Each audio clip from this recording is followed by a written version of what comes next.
ఇదే హిందూ సంగ్రామ యాత్ర ఏకతా యాత్ర ప్రారంభించినప్పుడు, ఇదే కరీంనగర్ లో ప్రారంభించినప్పుడు చాలా మంది హేళన చేసిరన్న. చాలా మంది వీడు పిచ్చోడు, వీడు హిందూ అంటాడు, వీడు పిచ్చోడు, హిందూ పిచ్చోడు అన్నారన్న.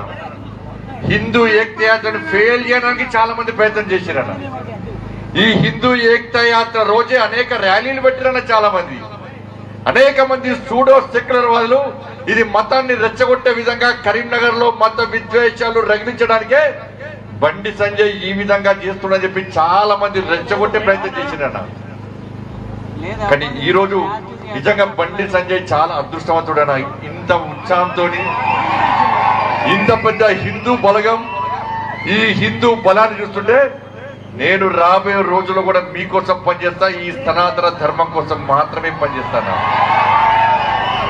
ఈ ధర్మం బాగుండాలని కోరుకునే వ్యక్తి బండి సంజయ్, ఈ దేశం బాగుండాలని కోరుకునే వ్యక్తి బండి సంజయ్, ఈ సమాజం బాగుండాలని కోరుకునే వ్యక్తి బండి సంజయ్ తప్ప ఏ రోజు బతకాలని కోరుకోలేదన్నా. నేను ఏ రోజు నేను బతికి ఉండాలి, నేనే బతకాలని ఏ రోజు కోరుకోలేదన్నా.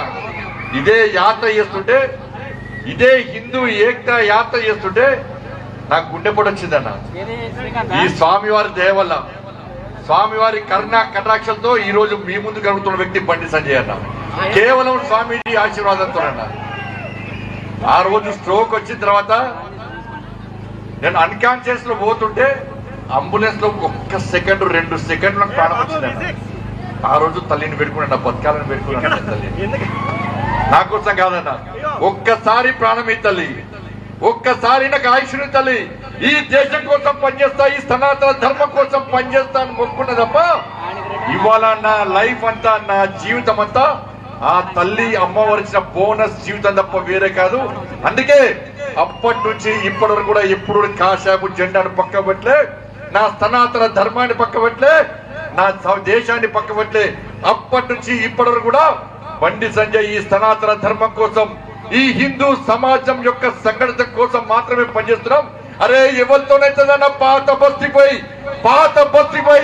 వాడి అడ్డ అనుకునే కదా, వాడి అడ్డ అనుకునే కదా ఎవరితోనైతుందన్న మీటింగ్ పెట్టేద్దాము.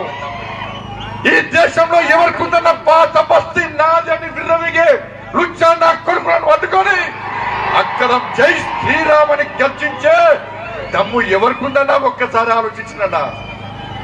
ఆ రోజు చూపెట్టమన్న హిందూ ధర్మం యొక్క గొప్పతనం, హిందూ సమాజం ఒక్కరితే దేన్నైనా సాధించగలం, ఎక్కడైనా కాశాపు జెండాను రెప్పరెప్పలాడిస్తామన్నటువంటి ధైర్యాన్ని, సాహసాన్ని చూపించిన జనం ఈ హిందూ జనమన్న. ఇంత పెద్ద బలగం ఉందన్న మనకు. ఎంత అదృష్టం చేసుకుంటే ఇంత పెద్ద సంఖ్యలో హిందూ ఏకతా యాత్రకు మీరందరూ తల్లి వస్తారని ఇంత భారీ వర్షం.